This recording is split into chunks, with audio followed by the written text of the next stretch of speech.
বন্ধুরা, এখনকার ছোট ছোট মেয়েগুলো পালিয়ে বিয়ে করে দুদিন পর বলছে ছেলেকে খাবো না তোমার ভাত। আর আজকে আমি যাচ্ছি বালুরঘাট।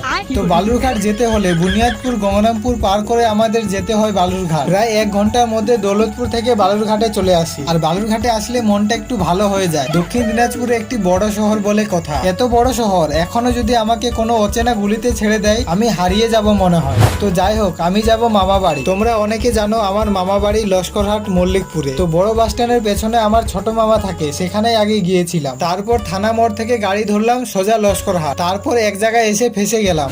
তার কারণ হচ্ছে, এক তো রাস্তা ঠিক হচ্ছে তাই টোটো যাবে না, আর দ্বিতীয়ত বৃষ্টি পড়ছে তাই হেঁটেও যেতে পারবো না। আর আমি যেখানে দাঁড়িয়েছিলাম সেই জায়গাটির নাম দৌড়গঞ্জ শিবতলা, অনেকে হয়তো চিনবে না।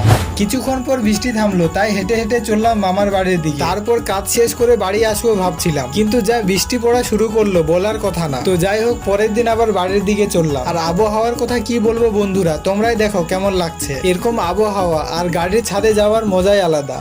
প্রথমে চামঠাকুড়ি, তারপর বালাপুর, জলঘর, এগুলো পার করে যাব বালুরঘাট রেল স্টেশন। তারপর ট্রেন ধরে বাড়ি। আর বালুরঘাট স্টেশনের আপডেট নিয়ে কি বলবো, তোমরাই দেখো আগে কেমন ছিল আর এখন কেমন হচ্ছে। আর এই জিনিসটা যে কি বানাচ্ছে আমি আজও বুঝতে পারলাম না।